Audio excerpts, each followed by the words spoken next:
My self Sachin Kumar, I am the faculty of biology. जैसा कि मैंने आपको पिछले लेक्चर में बताया था स्वपोषण और परपोषण के बारे में, जो कि पोषण का प्रकार नाम के टॉपिक से था। उसके पिछले लेक्चर में मैंने आपको जैव प्रकरण का पहला लेक्चर पढ़ाया था। आज है जैव प्रकरण का तीसरा लेक्चर। आज तीसरे लेक्चर में हम पढ़ेंगे परपोषण के प्रकार। कितने प्रकार के परपोषण होते हैं। पिछले क्लास में हम लोगों ने पढ़ा था पोषण कितने प्रकार के होते हैं, तो स्वपोषण और परपोषण। आज क्लास में हम पढ़ेंगे परपोषण कितने प्रकार के होते हैं। तो परपोषण बेसिकली 3 प्रकार के होते हैं, जैसा कि आप बोर्ड पर देख पा रहे हैं। परपोषी पोषण मुख्यतः 3 प्रकार के होते हैं। सबसे पहला है प्राणी समभोजी परपोषण, जिसको अंग्रेजी में कहते हैं हॉलोजोइक न्यूट्रिशन। दूसरा है मृत्यजीवी परपोषण, इसको अंग्रेजी में कहते हैं स्पोरोफाइट न्यूट्रिशन। तीसरा है परजीवी पोषण, जिसको अंग्रेजी में कहते हैं पैरासिटिक न्यूट्रिशन। अब बारी बारी से तीनों के बारे में समझते हैं कि किसको क्या कहते हैं। सबसे पहला है प्राणी समभोजी। इतना तो तय है कि परपोषी पोषण का प्रकार है तो तीनों का तीनों अपने भोजन के लिए दूसरों पर निर्भर होगा, ये तो कन्फर्म है। अब बात यह है कि किस किस तरीके से निर्भर है, तो हमें कुछ ना कुछ डिफरेंस होगा। तो प्राणी समभोजी में एक्चुअली होता ये है कि इसमें वैसे जीव को रखा गया है जो अपना भोजन ठोस रूप में लेता है और पचाने का पूरा शक्ति रखता है, क्षमता रखता है, दैट इज कॉल्ड प्राणी समभोजी। इसमें सबसे पहला एग्जाम्पल हम लोग आएंगे मनुष्य। जैसे परपोषण की ऐसी विधि जिसमें जीव दूसरे जीव से अपना भोजन ठोस रूप में प्राप्त करते हैं, प्राणी समभोजी परपोषण कहलाता है। तीनों का तीनों दूसरे से ही प्राप्त करेगा, लेकिन कंडीशन है। कंडीशन क्या है, तो इसका कंडीशन यह है कि ठोस रूप में प्राप्त कर रहा है, तो इसे हम लोग कहते हैं प्राणी समभोजी परपोषण। उदाहरण के लिए हम इसमें मनुष्य और अमीबा। दूसरा है मृत्यजीवी परपोषण।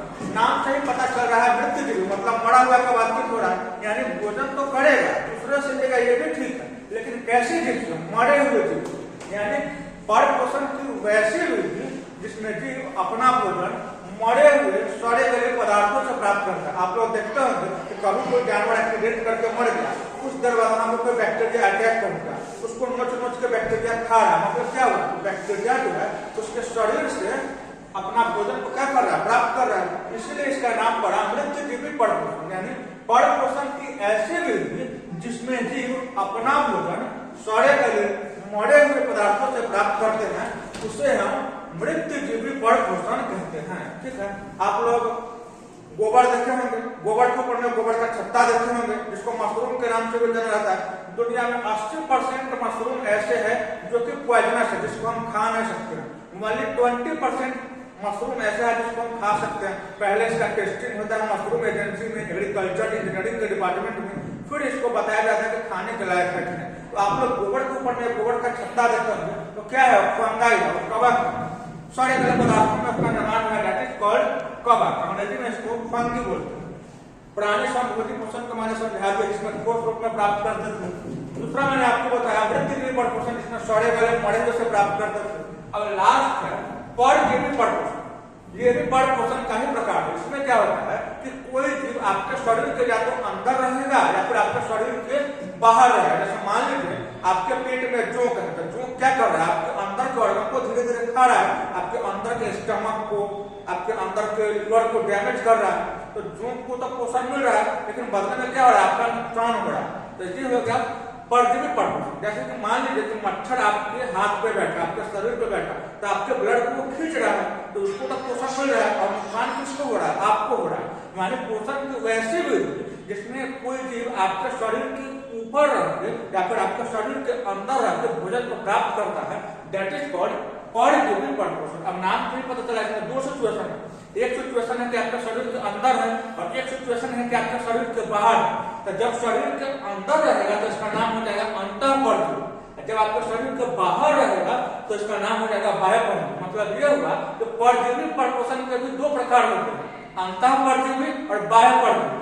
इसको अंग्रेजी में बोलते हैं एंडोपैरासाइट और एक्टोपैरासाइट। कहने का मतलब ये है कि जब कोई जीव आपके शरीर के अंदर रहकर अपना भोजन ले रहा है, जैसे कि जोंक, तो उसको कहेंगे अंतःपरजीवी। और जब कोई जीव आपके शरीर के बाहर रहकर अपना भोजन को प्राप्त कर रहा है, उसको कहेंगे बाह्यपरजीवी। जैसे में मलेरिया मच्छर हो गया, आपके बालों में जो होता है, जो आपको ब्लड को सक कर रहा है, खींच रहा है। तो ये था आज की क्लास का टॉपिक, जिसमें हम पढ़े परपोषी श्वसन के बारे में। पहला पढ़े प्राणी संभोजी, दूसरा पढ़े मृत्युजीवी और तीसरा पढ़े परजीवी पोषण।